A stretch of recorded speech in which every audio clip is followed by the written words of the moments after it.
Welcome back to The Move. We're vibing through the book 10 minutes at a time. I'm your host, Justin Koo, and in today's episode, we're talking about that one time in the Bible where God comes down to earth and physically beats up a man. If you're wondering what we're looking at Genesis chapter 32, verses 22 to 32. And I just want to start off, Harold, with this question. If you found yourself in a wrestling match with God, do you think that you would try to punch him in the face?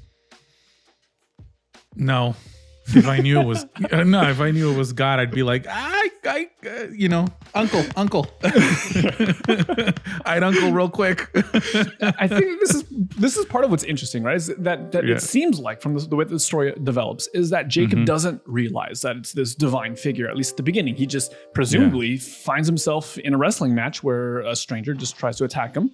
And maybe not. He punched him in the face. Who knows? But later on in the story, he finds out that it is this divine figure. He does find out that it is God. But let's imagine that he did punch the stranger in the face and later realizes, oh, shoot, I punched God in the face. Like, that would be wild. I mean, that sounds like a crazy idea, but I mean, it's no less crazy to say that I physically wrestled with God. Like, wow, like that's incredible. Mm-hmm.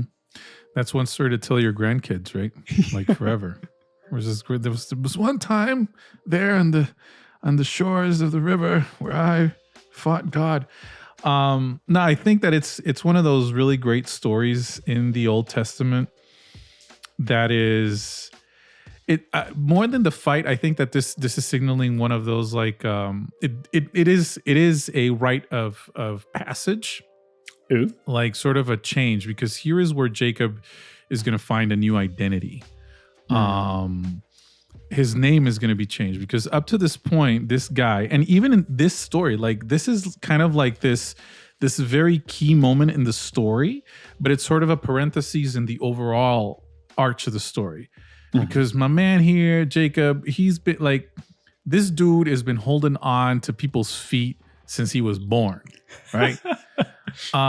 He was born holding onto a foot, and then he's been scheming, strategizing, scheming again. He's been falling to a scheming family with it's absolute disaster, right? Like just one scheme after another. And the thing that got me reading and thinking about this story is that he had to put in a lot of work for something that he already had. And it was impossible for me to miss the application into the gospel of us putting a lot of work into something that we already have, right? So, because from before his birth, this dude has been told that he is going to have the blessing. He has been elected. He's like, he's going to have the blessing. And his mama says, yo, go cheat that blessing out of your daddy. Even though God told his mama, he going to be the one, right? And then he continues to go onto this constant cheating and strategizing and manipulating. And then he sends his wives to meet his brother because he figures his brother is really angry at him. And so he sends everybody before him, and then he stays alone. And I imagine that he just gets a tap in the shoulder when he thinks he's all alone. And you could see this either as God coming down and standing next to him saying, dude, what are you doing? Right? And Jacob going all Aikido on him, like, huh!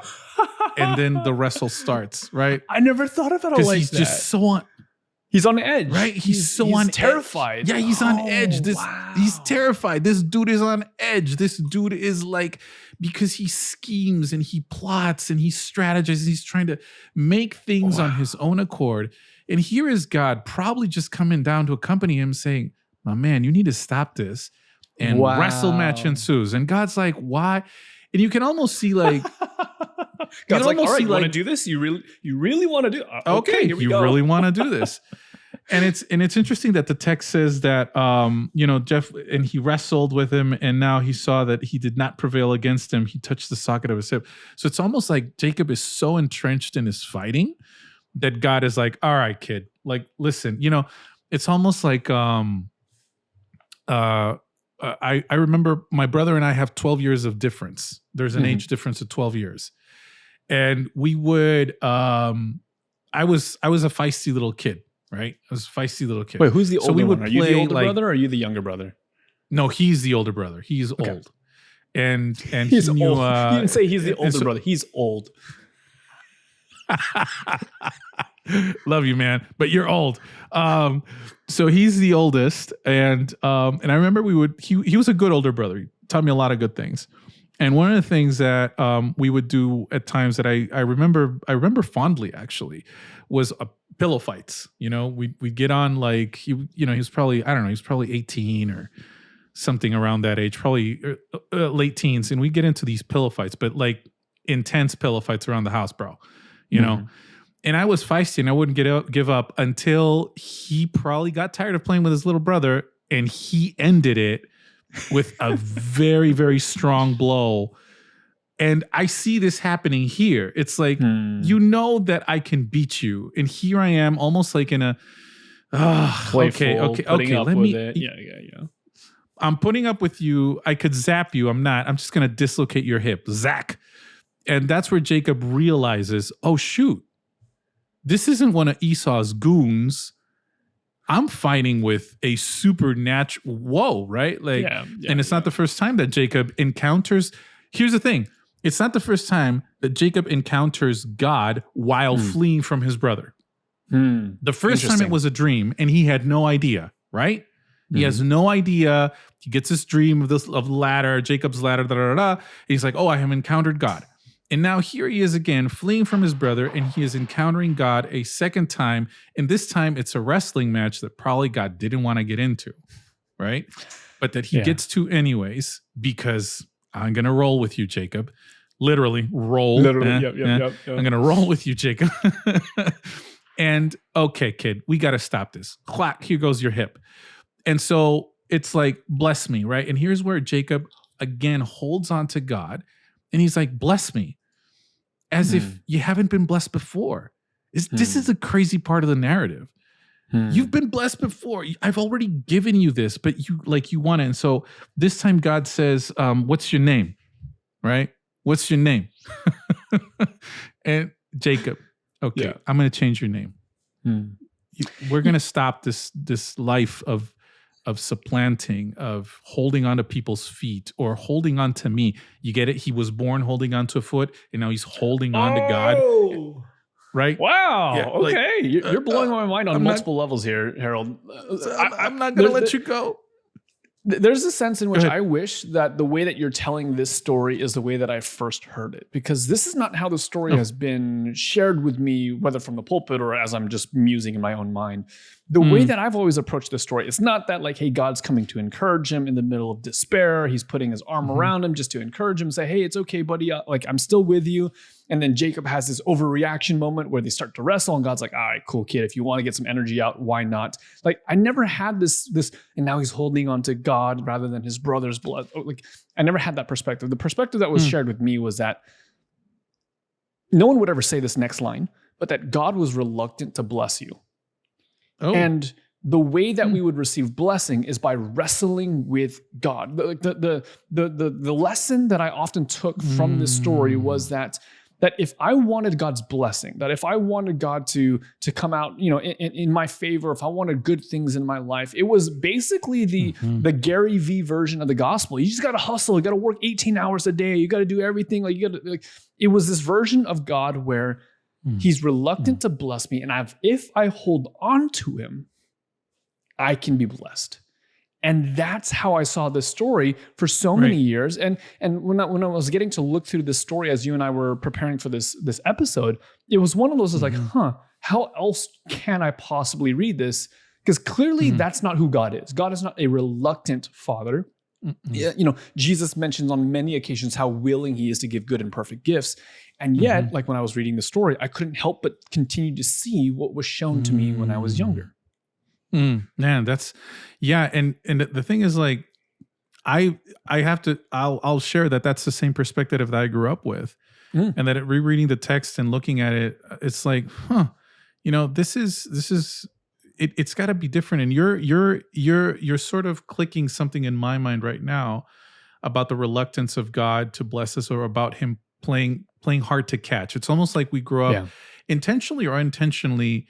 We get told that God is playing hard to catch, or he likes to play hide and seek with us. And we got to really seek him. And he's going to, when God is probably literally, but he literally is living inside of us at belief. Like when we believe, he's like, you believe? I'm here. Right. Yeah. And And you don't have to be holding on to him, because, what we usually say is he's holding on to you first. And you've triggered the thought here also in me that as Jacob is like holding on desperately, it's almost like God is saying, okay, we're going to stop this pattern because you have fought with God and with men and you have prevailed. So now your name is Israel, right? This is where you go from Jacob to Israel, right? And then oddly enough, in the text and the story as I'm reading it, it's like, so what's your name? Like Jacob asks your name, and God's like, you're really going to ask me my name? Was it not clear enough? You haven't figured out, you haven't figured out who you fought with right now, my son? Come on now. Like, and he doesn't give him his name. He just, why are you asking me my name? And he just blessed him there, right? And then he said, and Jacob called the place Peniel, for I've seen the face of God and lived, right? And then he walks with that limp. He walking with that limp. And this is the thing that gets me about the story, as you've illustrated how you grew up with it. And I remember growing up with that perspective, is that, yeah, definitely somehow within our religious belief, Christianity, or within even our own smaller cultural context of Seventh-day Adventism, of religious context, we have somehow allowed ourselves to see God as a stingy God that you've got to prove yourself in order to get his blessing. But that's the thought that you triggered. But if we look at the story up to now, like, even in spite of these characters' failings, even in spite of what you and I would look at and say, no, that's not Christian ethical behavior. In spite of all of that, God's faithfulness and blessing has still been on this people, because I think it was Jonathan who said it yesterday or at one of these episodes, where the main character is not Jacob. The main character is God. And it's his faithfulness toward this man or this family who has come all the way from Genesis 12. And we've seen them blunder by blunder by blunder. And God still bless and bless and bless. And like, even in the unfaithfulness, God has still been faithful. And this is something that somehow we miss within the narrative, is that, listen, you might be doing things that are whack. I'm still going to stand next to you because I love you. Yeah. I heard this week in a preacher say... one of the things that I'm taking away... Oh, go ahead. Oh, sorry. Go ahead. Yeah, I was going to say, one of the things that I kind of take away is that even when we're actively fighting against God, like, God still blesses. I don't look at it now that you must hold on to God and fight with God in order to get a blessing. It's more like when you're actively fighting against God, he's still in your corner and giving you a blessing. And isn't that and that... in the eyes, in the ears of many, that's kind of like, oh, that's dangerous, because it almost sounds like we're saying that God gives you license to sin, and that he's still going to be like, nope, in favor of you, that. And definitely, no, definitely not, and yet at the same time, he is always in our favor. Yep. Like, it's not always what we're saying. We're not saying go fight against God, go do stupid things, and God will still bless you. But we are saying that when we do stupid things, God is still in our corner. That God still is. We did a Bible study for the book club. By the way, shout out to the book club. Those of you guys who listen to the show and are a part of the book club. It's happening on Sundays. It's been fantastic so far. But we're talking about in the book club how God, we were talking about the prodigal son, and how oftentimes we look at the son as the prodigal person. And we talked about Tim Keller's book, The Prodigal God, how God is prodigal, which means he's lavish, he's extravagant, he gives it away very, like, he's like abundant in how he gives away. Like, it's no forethought, he's just giving it all away. How God is prodigal in this sense. And when we see God depicted in scripture, as Jesus reveals, he is prodigal in the sense that he lavishly blesses his children and gives away his own life to his children, even when they don't reciprocate. And so while we don't suggest you go and run away and live with the pigs, as the story would say, but we are saying riches. But what we are saying is that if and when we do, it's not as though God stops loving us or stops caring about us or stops working on our behalf. Isn't that the text that says, while we were still enemies? while Absolutely. we were still enemies. Absolutely. You were dead in your trespasses, but God, who is rich in mercy. So no, this is it has never been. And I think that this is where we might get a little bit of our whatchamacallit, our sense or desire to make sure that we don't want to say that thing, right?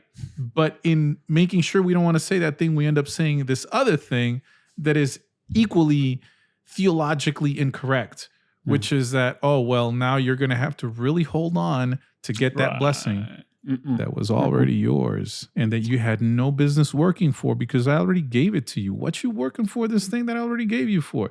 All your life scheming. And this is the other thing that just comes to my mind. Every time you and I try to scheme, now speaking gospel, right? Speaking into the gospel from the Old Testament.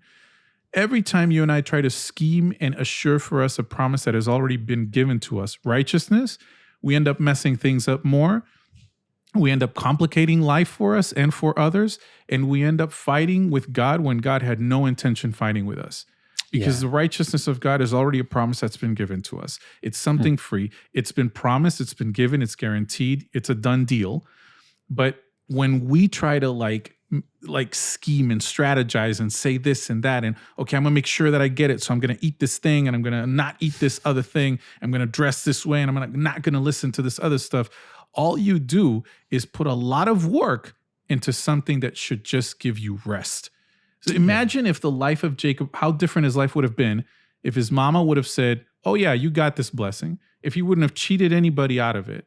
And he just would have like believed what God said, which is, you're the one who's going to be blessed. Imagine, like, it's just, we probably wouldn't be reading half of this book anyways. I don't know. The book would be slightly less enthralling. At least I know that the titles and thumbnails of these episodes would be harder to craft because we got a lot of material to work with when it comes to these things. But it reminds me of what Jesus said. If we just believed, it might be as though that the burden is light and that the yoke is easy. Hello. Could you imagine a life like that? And the good news is, if you haven't been connecting all the dots, you don't have to imagine it. That's the life that's on tap. It's on available. Like he's literally offering, believe, receive, and the rest is walk history. it out. Walk it out. And the rest is history. It's beautiful, man. Yeah. Hey, Harold, can I read you a message that was sent in to the YouTube channel? Please do. This is a message from Lauren. And shout outs to Lauren. Thank you so much for hanging out with us on The Move. Lauren says, I haven't been to church in years, haven't been growing my faith, but I found The Move and I've been following along and I'm finally starting to understand this difficult book. Thanks so much. And it sounds like Lauren is from Mexico because she just bought the Free From Sin book. So we have more international listeners. I'm just so stoked that this is a response that has been sent because like this is exactly what we're going for when it comes to this show. You know, we recognize life happens. I understand how hard it is to find good community around you. And let's just be real. Sometimes it's easier just to tap out and just to not do the whole thing. I get that. There's no shame on that at all. But I just love that this show, that this space is one where we can come, we can just open up the book with no agendas. We don't have to answer to a board. We don't have to like fit some kind of narrative or some status quo. We can just literally open up the book and allow the Spirit to move. And we just get to explore. And I just want to say like to you, Harold, and the rest of the team, if they end up listening to this episode, thank you guys so much for volunteering your time because it has made my daily experience in scriptures just so much more enriching. Absolutely. I thank you for inviting and making this a possibility. And I'm with Lauren.